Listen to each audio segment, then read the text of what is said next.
Dobro jutro svima. Gdje god da se nalazite u ovom trenutku, vremenu. Evo pred vikend koji je ispred nas, bilo bi lijepo zastati, napraviti pauzu,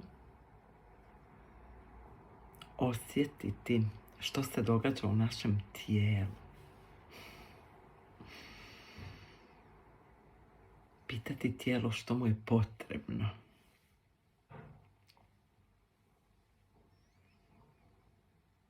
I priuštiti mu to što vam tijelo kaže. Ako vam kaže da mu treba odmor, dati mu odmor. Ako vam kaže da mu treba priroda, dati mu prirodu.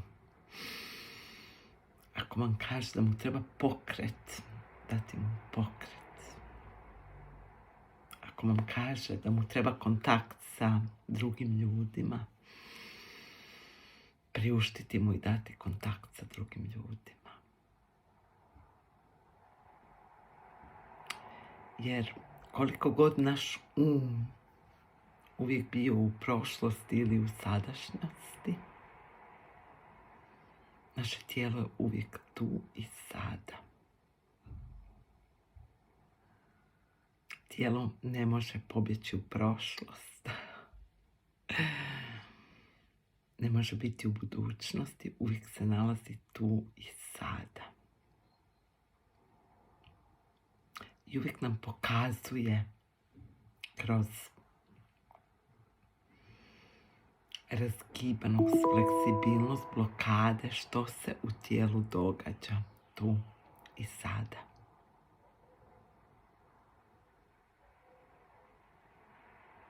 I zato ono što vidim obično kao problem kada smo jako dobro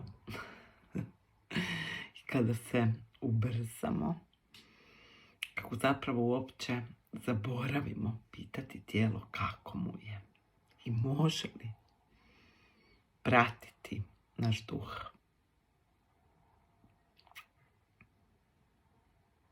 Pa evo, probajte se danas u petak sjetiti svoga tijela, ali probajte ga se nekako sjetiti i svakodnevno. I kada osjetite u tijelu neku blokadu, nemojte se nastojati riješiti, otarasiti, nego probajte ju prigrliti. Probajte dozvoliti toj blokadi u tijelu da ode prihvaćanjem.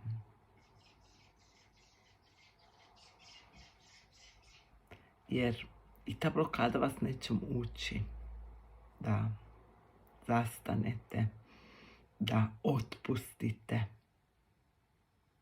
Uvijek nas blokade u našem tijelu neće mući, a one su nastale prvobitno kao zaštita. Međutim, onda ih obično nismo znali poslušati, pa su se pretvorile u neku blokadu, bol, kontrakciju.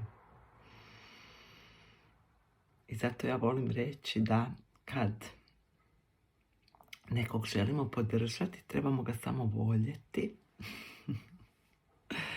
A isto je tako i sa našim tijelom. Kad želimo dozvoliti blokadi i kontrakciji da se otpuste i opuste, trebamo ju samo prigrliti i voljeti, dozvoliti joj da bude, zahvaliti joj se i onda će ona prirodno i otići iz tijela.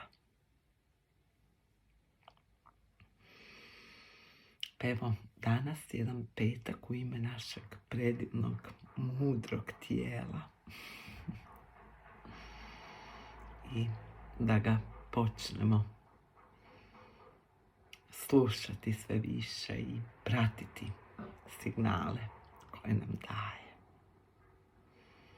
Jer naše tijelo zna.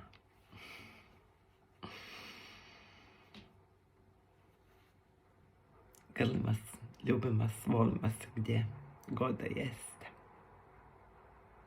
Imajte prekrasan vikend.